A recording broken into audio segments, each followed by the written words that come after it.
Bapak Ibu Saudara yang terkasih di dalam Tuhan. Iya, makin bersuka cita karena kita masih diberi nafas hidup. Ya, saya kemarin itu sempat ngobrol-ngobrol dengan teman saya. Sukacita itu, bahagia itu menurutmu karena apa gitu. Lalu teman saya itu menyebutkan beberapa hal. Tapi itu kan teman saya. Kalau untuk Bapak Ibu Saudara di tempat ini kan belum begitu ya. Menurut Bapak Ibu Saudara, kita itu bahagia, kita itu bersukacita karena apa? Silakan, ada yang mau menjawab? Saya mau tanya kepada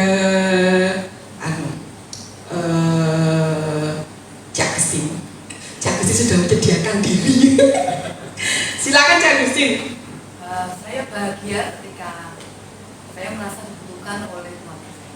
Iya, merasa bahagia karena merasa dibutuhkan. Betul tidak? Betul. Karena ada banyak orang yang merasa tidak dibutuhkan, merasa sendirian, sehingga kemudian merasa tidak ada gunanya hidup. Ya.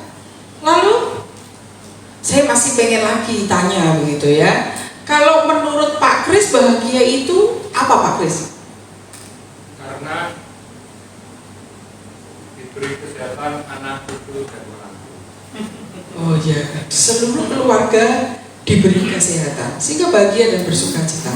Saya mau bertanya kepada Mas Yehu, kalau Mas Yehu berbahagia karena apa? Berbahagia karena kasih Tuhan selalu menyertai kita. Iya, karena kasih Tuhan selalu menyertai kita. Saya mau tanya kepada salah seorang anak muda begitu ya. Kalau Yehuda berbahagia dan bersukacita karena apa? Tapi saya yakin dia juga bahagia dan sukacita. Mas, saya pengen tanya, kalau Yehuda bahagia sukacitanya karena apa? Natal. Menurut ibu-ibu, bapak ibu saudara, kalau Natal kenapa kita bersukacita? Karena banyak hampers datang ke rumah. Tidak ya, itu memang membuat senang, tapi juga membuat saya berpikir banyak begitu. Karena itu kan mengakibatkan saya mengembang ke kanan dan ke kiri. Nah, ini guyon saja ya. Nah, pagi ini kita akan belajar tentang sukacita Natal.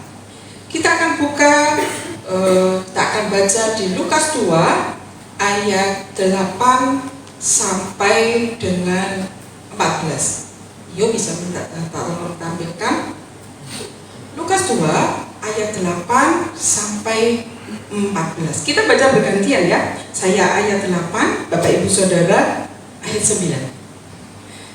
Di daerah itu ada gembala-gembala yang tinggal di padang, menjaga kawanan ternak mereka pada waktu malam. Silakan. Tiba-tiba berdirilah seorang malaikat dengan mereka, dan kemuliaan Tuhan bersinar meliputi mereka, dan mereka sangat ketakutan. Lalu kata malaikat itu kepada mereka, "Jangan takut, sebab sesungguhnya aku memberitakan kepadamu kesukaan besar untuk seluruh bangsa. Hari ini telah lahir bagimu juru selamat, yaitu Kristus Tuhan di kota Daud. Dan inilah tandanya bagimu, kamu akan menjumpai seorang bayi dibungkus dengan lampin dan terbaring di dalam palungan." Dan tiba-tiba apabila sang-sang mereka bilang, sejumlah besar datang surga yang memuji Allah, katanya.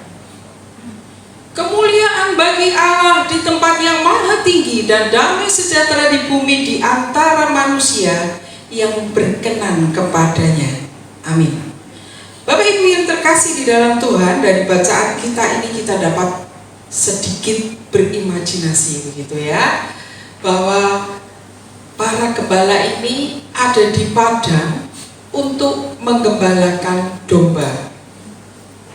Kalau kita belajar tentang keadaan di sana dan juga bahasa asli dari Alkitab yang kita baca, gembala-gembala ini adalah gembala-gembala khusus yang menggembalakan domba-domba khusus yang dipakai, dipersembahkan untuk kurban persembahan di bait Allah tiap-tiap hari. Jadi bukan domba-domba yang diternak untuk dipotong dikonsumsi, tidak, tetapi domba-domba yang dikhususkan untuk dipersembahkan di bait Allah. Dan mereka ini, gembala-gembala ini tugasnya menjaga supaya kawanan ternak domba-domba persembahan ini supaya dalam keadaan baik tanpa cacat untuk dipersembahkan.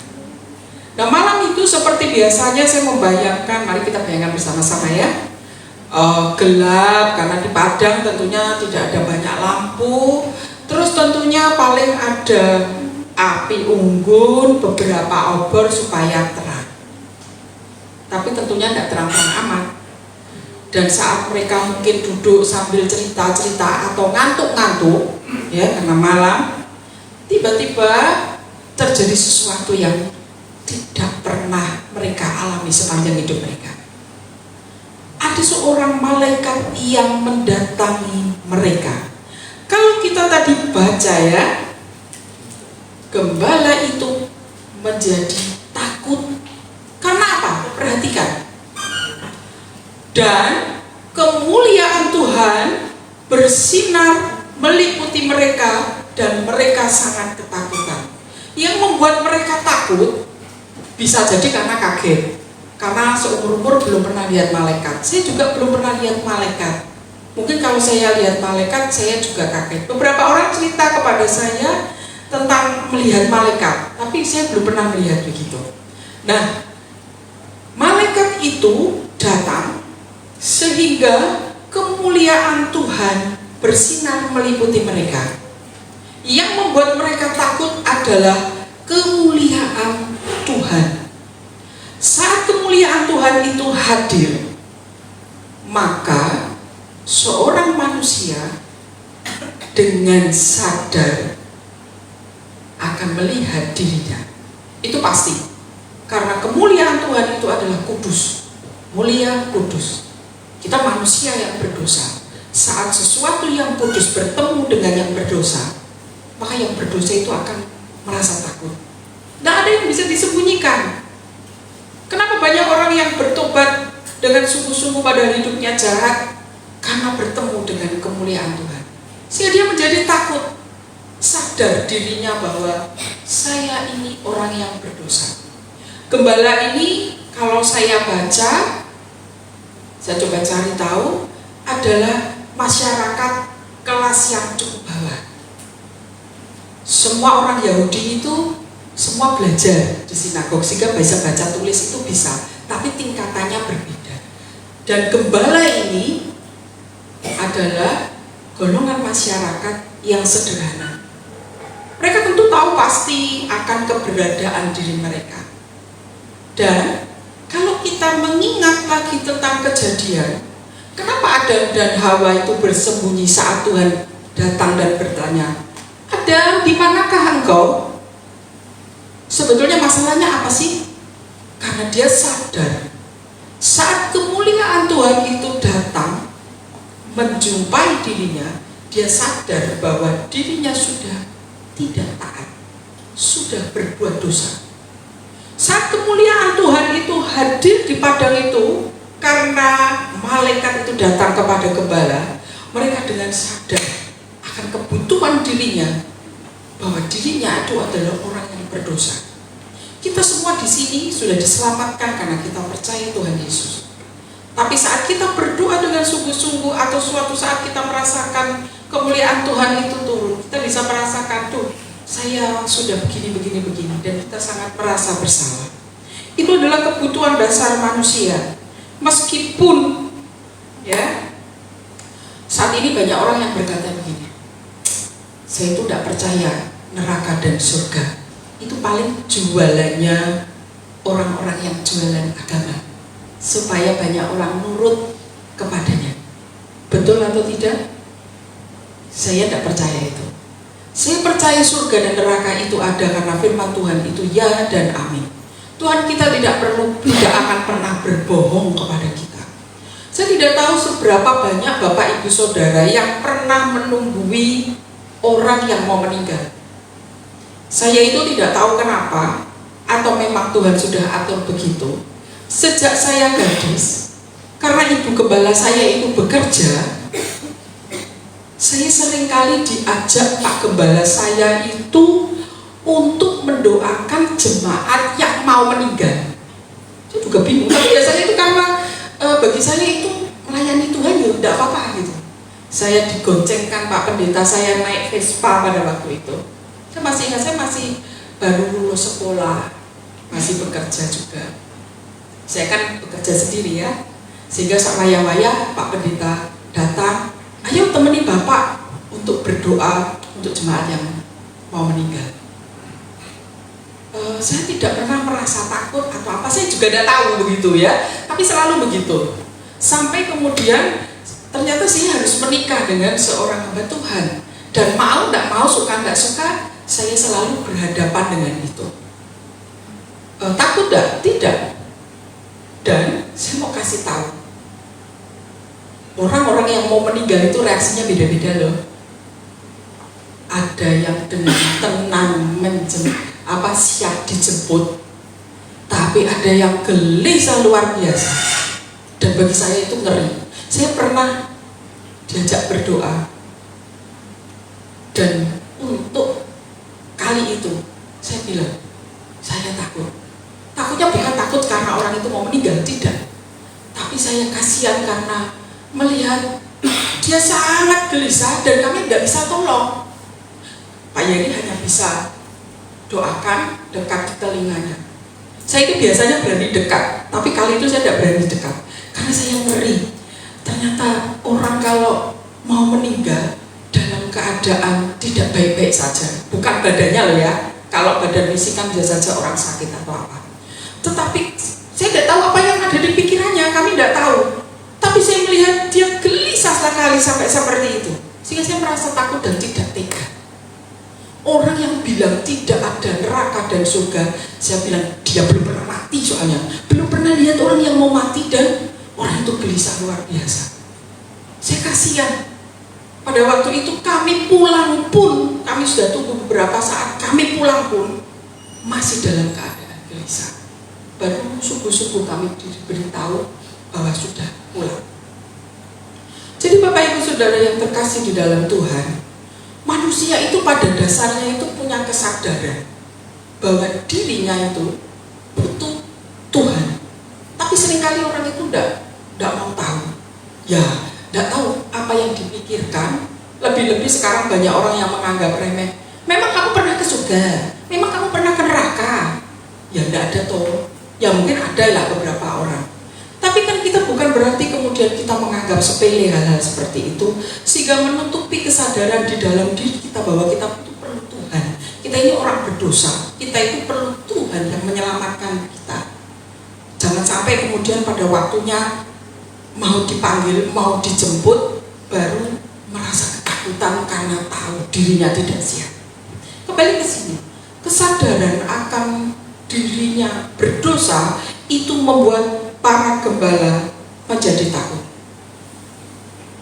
Tetapi Tuhan itu baik, sehingga malaikat Tuhan itu berkata, jangan takut.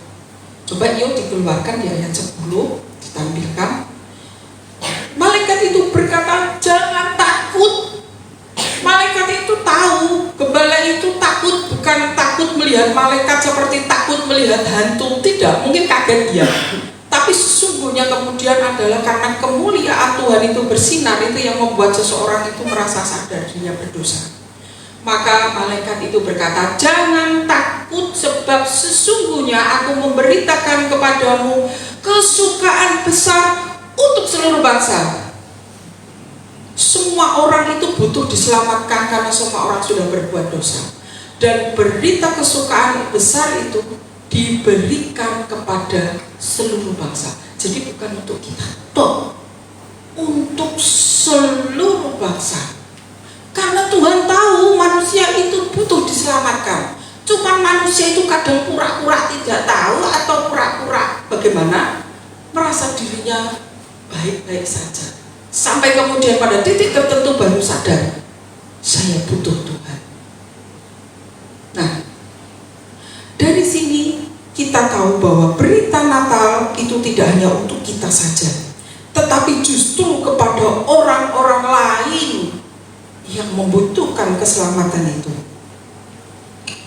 Kita perhatikan kemudian bahwa dikatakan di situ ayat 11 yuk. Hari ini telah lahir bagimu. Tadi kesukaan besar bagi seluruh bangsa. Tapi di ayat 11 dikatakan hari ini telah lahir bagimu. Sesuatu yang khusus bagi tiap-tiap orang. Juru selamat yaitu Kristus Tuhan di kota Daud. Kebutuhan manusia itu untuk diselamatkan itu diberikan, tetapi khusus kepada masing-masing orang. Memang berita itu disampaikan kepada semua orang, tetapi yang mau menerimanya bagimu itu masalah pribadi masing-masing. Bapak Ibu Saudara yang terkasih di dalam Tuhan, kalau kita melihat hal ini, maka kita perlu untuk memperhatikan sekeliling kita. Besok waktu Natal itu, ini cerita sedikit ya, untuk menyimpang dikit, tapi masih nyambung. Waktu kita ulang tahun kemarin, itu kan acaranya lama, ya kan? Saya itu kasihan karena begitu kita selesai, langsung beberapa jemaat itu ada yang langsung makan. Saya sudah mengerti ini karena lapar, karena jamnya terlalu lama. Nah, saya ngobrol dengan teman saya bilang begini, saya lagi makan nasi kuningmu. Dia bilang begitu. Oh ya, terus dia bilang, aku tadi kelaparan. Dia bilang begitu. Oh, saya minta maaf, saya bilang begitu. Lalu saya bilang sama seksi konsumsi, sesuk Dewi harus menyediakan snack dulu supaya jangan ada yang kelaparan saat ibadah, begitu ya. Nah, tapi Pak Yuri punya pikiran lain. Kita menyediakan snack untuk semua orang, supaya semua orang bisa menikmati. Secara manusia ibu-ibu langsung mikir apa? Berarti jumlahnya kudu berlipat tuh lah untuk semua orang nih. Pak Yuri sudah bilang, enggak apa-apa, nanti ditambahi, kita taruh di luar. Karena kebetulan Kohen juga bilang, bagaimana kalau kita itu mejanya titem itu di luar? Terus tak pikir, oh ya bisa jadi. Nah lalu Pak Yuri itu bilang, saya kan bilang dengan manajer hotel karena itu baik, diizinkan ditaruh di samping. Nanti jadi Bapak Ibu Saudara, besok pas perayaan Natal datanglah lebih gasih. Kita akan buka meja di luar mulai jam 4 sore. Jadi tidak ada yang datang telat kecuali kasus-kasus khusus gitu ya. Kita datang lebih awal supaya kita bisa berfellowship dengan teman-teman kita sebelum masuk, dan kita bisa minum teh atau minum kopi dan bisa tidak kelaparan saat ibadah. Seandainya sesi panitia itu durasinya rotok panjang sedikit, gitu ya. Tapi Ayah bilang, berita itu harus disampaikan. Kita memberi kesempatan tamu hotel, para pegawai boleh ikut menikmati. Nah, kemarin waktu rapat saya bilang, ini berarti yang jaga harus yang meriah. Siapa? Kita sudah tentukan nanti yang jaga siapa. Supaya kan kalau ada tamu, seandainya ada tamu yang ikut, kita bisa aja omong begitu. Nah itu baik. Itu bagian dari memberitakan kesukaan, berita kesukaan itu. Entah kamu mau menerima atau tidak, tapi berita itu harus disampaikan kepada banyak orang. Jadi jangan lupa ya Bapak Ibu Saudara, besok tanggal 25 itu sore kita datangnya tidak ada yang telat, supaya kita bisa berfellowship dengan teman-teman. Jadi kita ibadah tidak dengan perut yang riuh-riuh karena lapar. Jadi kita bisa selesai dengan tenang sampai selesai, tidak ada yang kelaparan.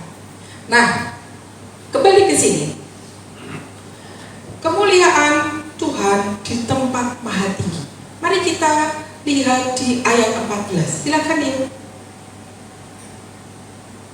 Kemuliaan bagi Allah di tempat yang maha tinggi dan damai sejahtera di bumi di antara manusia yang berkenan kepadanya. Perhatikan baik-baik. Di dalam kalimat ini ada yang kontras. kemuliaan bagi Allah di tempat yang maha tinggi. Dan ini sesuatu yang berbeda. Damai sejahtera di bumi di antara manusia yang berkenan kepadanya.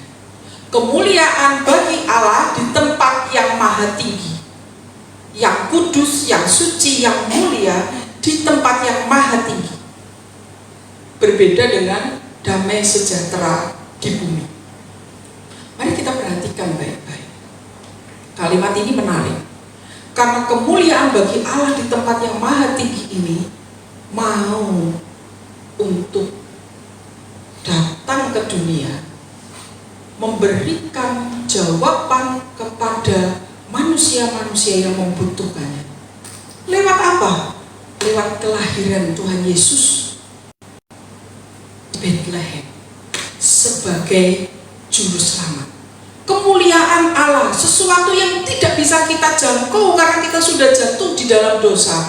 Tetapi Allah mengasihi sehingga Allah yang mulia itu memberikan dirinya lewat Tuhan Yesus hadir di dunia ini. Supaya apa? Supaya ada damai sejahtera. Saya mau tanya, kalau kita sedang galau, terus kita itu cari hiburan, senang enggak? Senang. Tapi apakah itu kemudian bisa mengusir kegalauan kita? Tidak. Saat kita kemudian balik ke dunia nyata, kita merasakan tidak enak lagi, tidak damai lagi, kita bingung lagi. Lalu harus bagaimana? Mari kita belajar dari kalimat ini. Tuhan di tempat yang mulia, di tempat yang tinggi itu berkenan datang kepada kita, memberikan damai sejahteranya. Jadi semua itu dibukakan, tidak dipilih-pilih. Oh, hanya untuk yang rajin pelayanan. Oh, hanya untuk ini itu yang rajin persembahan. Oh, untuk yang ini tidak. Tetapi diberikan kepada setiap orang. Mari kita lihat Yohanes 14 ayat 27. Damai sejahtera tinggalkan bagimu. Damai sejahtera berikan kepadamu. Dan apa yang diberikan tidak seperti yang diberikan oleh dunia kepadamu. Jangan memisah dan Tuhan memberikan damai sejahteranya. Dan damai sejahteranya itu tidak sama yang diberikan dunia. Di dunia itu memberikan damai hanya sekejap. Saat kita punya banyak uang, kita sehat, kita bisa jalan-jalan, anak-anak baik, suami baik, istri baik, damai enggak? Damai. Tapi kalau tiba-tiba uangnya habis, dagangan kita rugi, atau kenapa-kenapa, atau kita tiba-tiba sakit parah, apakah kemudian damai itu tetap ada di dalam diri kita? Tidak. Damai itu yang dari Tuhan adalah damai yang berbeda. Damai yang bagaimana? Karena memiliki Tuhan, sang sumber damai sejahtera. Jika kita memiliki Tuhan dalam hidup kita, maka damainya itu kita miliki. Makanya kita tadi baca, tolong kembali yang ke tadi di ayat 14. Di antara manusia yang berkenan kepadanya. Damai itu sudah ditaruh, dijejer di depan kita gitu ya. Semua orang boleh ambil. Tetapi tidak semua orang bisa menikmatinya. Karena itu loh salahnya yang kita baca terakhir itu. Di antara manusia yang berkenan kepadanya. Berkenan kepadanya itu bagaimana? Apakah kita yang rajin melayani, yang rajin berdoa syafaat berjam-jam di rumah, yang rajin memberi, atau yang bagaimana? Mari kita melihat ya, berkenan itu seperti apa? Coba yuk buka di Ibrani 11 ayat 6. Kita baca sama-sama ya. 2, 3. Tetapi katakanlah tidak orang berkenan kepada Allah. Sebab siapa berpaling kepada Allah, ia harus percaya bahwa Allah ada dan bahwa Allah memberi upah kepada orang yang sungguh-sungguh mencari. Bagaimana kita bisa berkenan kepada Allah? Di situ dikatakan apa? Harus berpaling kepada Allah dan percaya percaya bahwa Allah itu ada dan bahwa Allah memberi upah kepada orang-orang yang sungguh-sungguh mencari Dia. Jadi syaratnya adalah kita harus sungguh-sungguh berpaling kepada Allah, harus sungguh-sungguh percaya kepada Allah bahwa Allah itu ada. Kamu percaya enggak? Kalau kayak kemarin waktu Emma cerita itu, percaya enggak? Percaya itu beda gitu ya. Tapi di sini dikatakan percaya yang betul-betul percaya bahwa Allah itu ada. Seseorang bisa saja rajin melayani, berkhotbah, atau rajin berdoa, atau rajin memberi persembahan, tetapi dia tidak sungguh-sungguh berpaling kepada Allah. Yang tahu siapa? Dirinya sendiri dengan Tuhan. Kita tidak usah menuding orang lain, tetapi tiap orang pasti tahu seberapa besar dia sungguh-sungguh percaya bahwa Allah ada. Kalau dia sungguh-sungguh percaya bahwa Allah ada, dia pasti akan menghargai hidupnya dengan sebaik-baiknya. Pasti hidup takut akan Tuhan dan tidak sembrono. Di dalam hidup ini ada banyak hal yang dapat membuat kita itu berpaling dari Tuhan. Tapi kalau seseorang itu sadar bahwa Tuhan itu ada, Allah itu ada, dan dia sungguh-sungguh percaya kepada Tuhan, maka dia akan menjaga hidupnya dengan sebaik-baiknya. Suatu kali saya ngobrol dengan teman saya.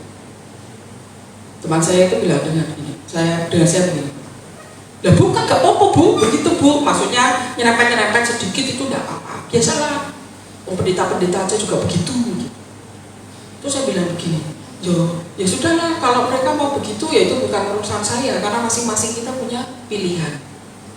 Tetapi saya pribadi, saya bilang, aku itu gak berani. Lah kenapa? Saya bilang begini, besok nek ketemu Tuhan, terus Tuhan tanya, apa kerjamu Nana? Lalu saya jawab apa? Saya kan ketahuan, tidak mungkin saya bohong, mau Tuhan tahu segala sesuatu. Saya bilang begitu. Terus saya bisa bilang, Tuhan saya minta remedi begitu. Saya turun lagi ke dunia, saya hidup lagi, terus saya memperbaiki kesalahan supaya nanti ketemu Tuhan. Oh sudah baik apanya? Emang kita sekolah begitu ya? Enggak. Saya bilang, kita kan nanti kalau sudah dipanggil pulang, nanti kalau kita pasti ketemu, nanti karena kita pasti akan ketemu dengan pencipta kita, pasti kita tidak akan mampu bertahan kalau kita itu tidak dalam keadaan baik-baik saja. Baik-baik saja itu bukan berarti kita terus tidak pernah salah, suci, terus tidak. Karena saat kita berbuat baik saja, kita kadang-kala masih punya pikiran yang jelek, ya kan? Kita bisa tersenyum manis kepada orang lain, tapi bisa saja hati kita gitu, bisa begitu ya. Nah itu, tetapi di sini dikatakan bahwa seorang yang sungguh-sungguh berpaling kepada Allah, maka dia akan percaya kepada Allah, sungguh-sungguh, tidak kemudian setengah percaya, setengah tidak, terus percaya lagi, percaya tidak, sungguh-sungguh percaya bahwa Allah ada dan Allah memberi upah kepada orang yang sungguh-sungguh mencari Dia. Jadi kalau kita sungguh-sungguh mencari Tuhan, Tuhan itu memberi upah. Saat kita melayani Tuhan, saya percaya di sini tuh semuanya itu orang sibuk, tidak pengangguran. Jadi kalau pas pelayanan itu mesti nyempet-nyempet ke waktu untuk bisa pelayanan di tengah-tengah kesibukan.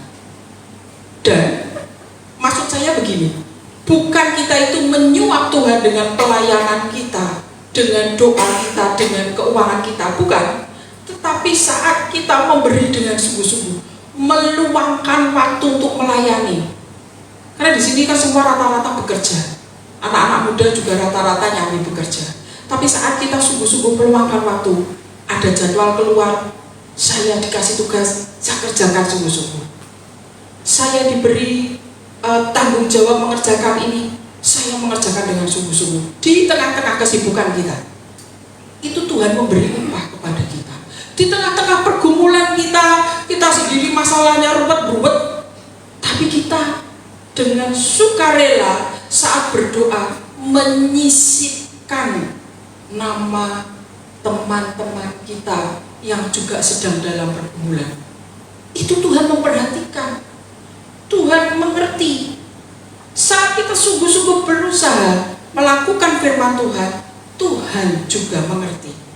Saat kita sungguh-sungguh menyediakan waktu beribadah, mari saya mengajak kita semua untuk dengan senang hati kita menyediakan waktu 2 jam untuk ibadah di hari Minggu. Syukur-syukur tengah minggu kita masih ada kesempatan waktu untuk datang di pertemuan-pertemuan tengah minggu. Kenapa harus begitu? Saat kita beribadah bersama dengan saudara seiman, kita itu dikuatkan. Kita mendengar firman, kita menyanyi. Itu baik untuk rohani kita. Makanya jangan sampai kita meninggalkan ibadah, kecuali kalau kasus-kasus khusus. Ya, tetapi sedapat-dapatnya kita menyediakan diri untuk mencari Tuhan dengan sungguh-sungguh, mendengarkan Dia dengan sungguh-sungguh. Wong kita saja kalau ada kedatangan tamu yang penting kita menyediakan diri sungguh-sungguh toh, apalagi dengan Tuhan. Saya itu masih ingat betul pada waktu Tatan itu masih sekolah di Tanjung, saya lupa, tapi dia masih kecil. Dia itu bilang, "Ma, besok pakai seragam merah putih, pakai topi." Oh ya, kenapa toh? Kan hari Senin. Karena wakil presiden mau lewat pas itu tuh Pak Budiono. Terus kami disuruh tunggu di jalan. Lah, lewatnya jam piro? Nggak tahu kata Bu Guru. Waduh, lah kok nggak tahu. Terus, tapi ya sudahlah, anak laki-laki biarkan saja lah. Pokoknya nek kamu udah enak badannya bilang Bu Guru ya. Ya. Terus dia pulang tak tanya, iya, rodo abang ireng gitu. Ternyata tahu dah disuruh berdiri di depannya Pak Agon itu loh. Itu anak-anak Tanjung itu jadi di situ kan. Terus tak tanya, lah cepet apa lama? Yo lama. Wong kita nunggu agak lama sampai bolak bendera, sampai lama panas-panas. Terus baru lewat. Cuma cepet gitu loh. Lah, padahal kan nunggunya lama loh. Itu aja kita dengan senang hati mau melakukan. Apalagi untuk Tuhan. Mari kita sama-sama menghargai tanggung jawab yang Tuhan berikan. Kita tidak hanya diselamatkan, tetapi saat kita datang beribadah, saat kita melayani Tuhan, saat kita berdoa, saat kita memberi persembahan, itu adalah wujud syukur kita. Karena kita tahu Allah itu ada. Kita sedang memberi untuk Allah, bukan memberi untuk seseorang. Di NBC ini, saya selalu bilang kepada anak-anak, kalau kamu diberi tugas pelayanan, kerjakan sebaik-baiknya. Karena Om Yeni itu pasti tahu, tidak akan menyuruh seseorang itu melayani terus begitu. Karena dia kan punya waktu-waktu pribadi untuk tidak latihan, karena harus mengerjakan ini itu. Karena panggilan kita itu adalah di luar, menjadi saksi di luar, tidak menghabiskan waktu di dalam gereja.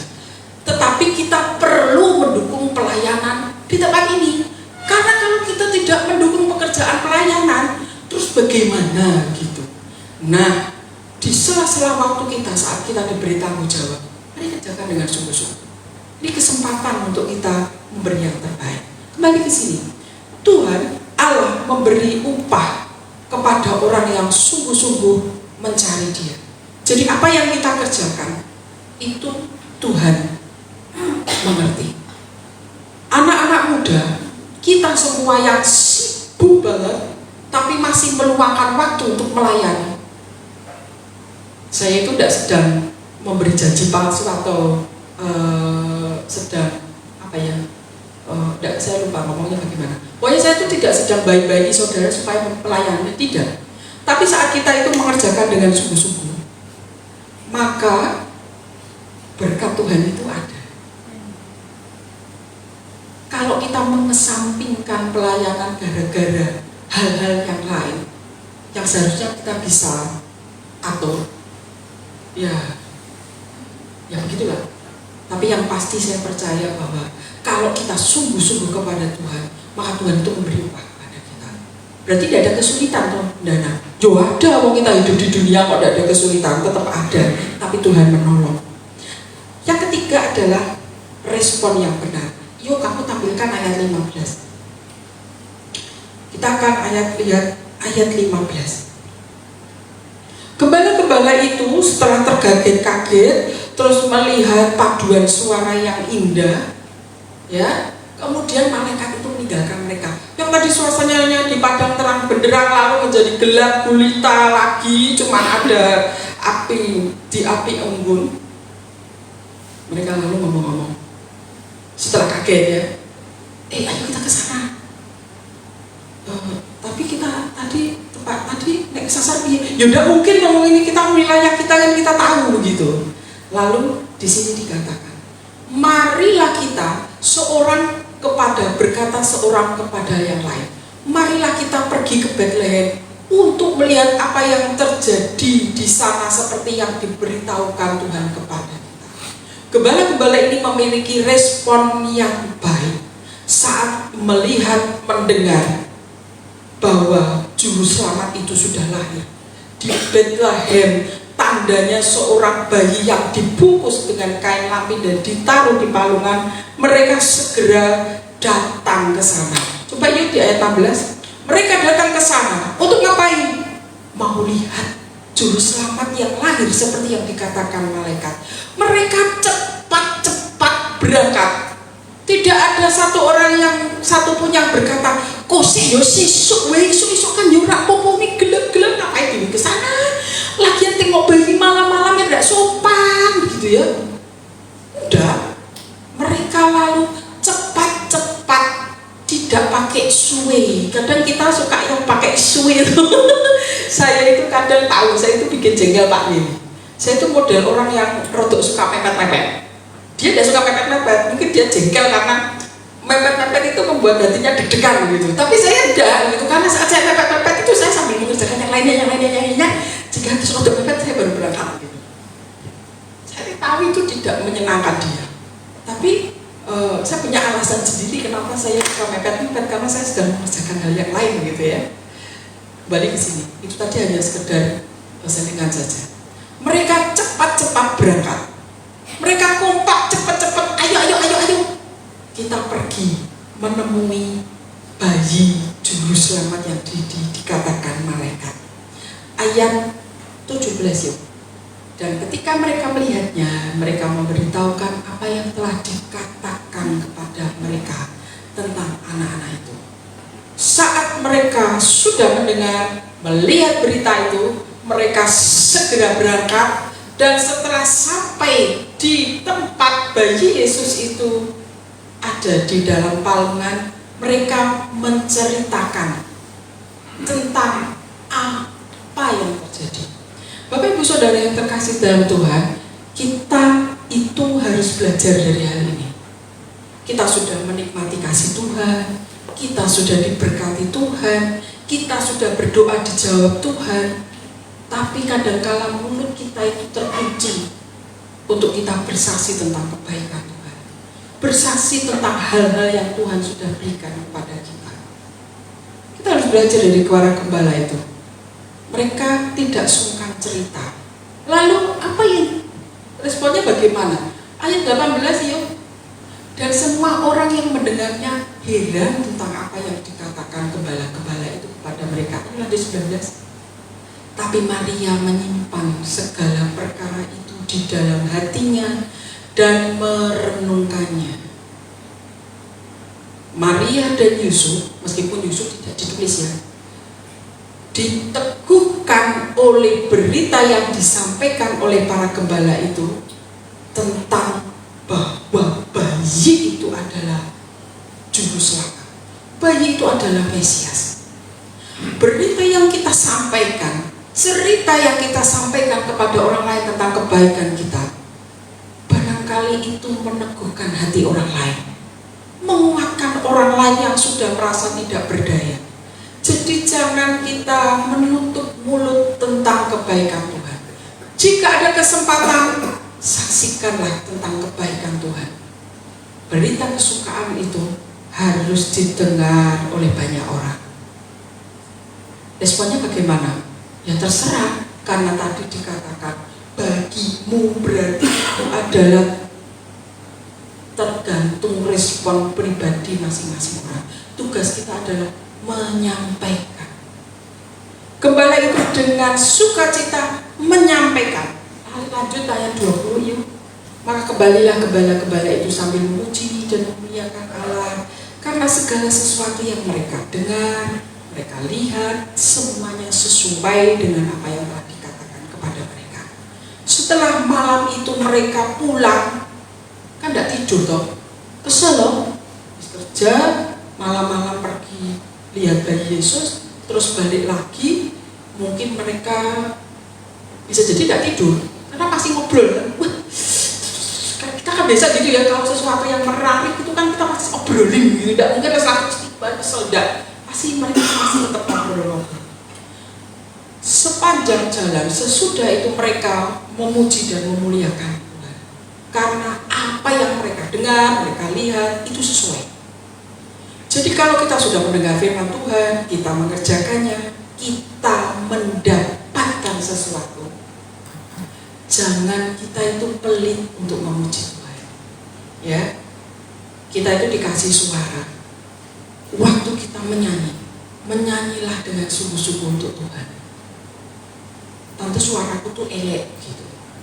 Saya bilang, oh enggak masalah, Tuhan itu lihat hati kita. Saya punya cerita lucu. Dahulu, saya itu kan jadi orang itu kalau ada sesuatu hal yang menggelitik saya itu pasti akan segera bicara. Kalau sekarang sih sudah enggak sih, remnya sudah rotok pakem gitu ya. Tapi dulu tuh tidak. Saya itu kan punya konser. Saya ketua konser saya itu ibu-ibu yang sudah tua. Dan semuanya itu tidak ada yang pintar nyanyi. Suaranya yo terbatas. Tapi bagi saya tidak masalah, saya tidak pintar nyanyi juga. Ya, sampai tatang itu selalu bilang, mama ini tidak nyanyi kekunci, ketukannya keliru. Alah udah potong. Nah, kembali ke sini. Selalu saya itu mengajar kepada ibu-ibu. Kalau menyanyilah dengan sukacita, keluarkanlah suaramu untuk Tuhan. Meskipun suara kita itu terbatas, tapi Tuhan itu melihat hati kita. Itu kan bagian dari kita mencintai Tuhan, ya.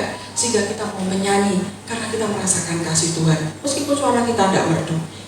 Pada waktu itu ada seorang hamba Tuhan yang dipanggil. Lalu dia itu ngomong begini. Dia ibadah pagi, dia ngomong begini. Saya itu, mas suaranya dia bagus ini, menyanyi. Tapi di belakang saya itu ada ibu-ibu.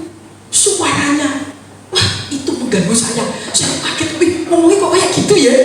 Wah, lah dia ngomong begitu terus semua yang merasa suara nenek rasa nyanyi di gereja.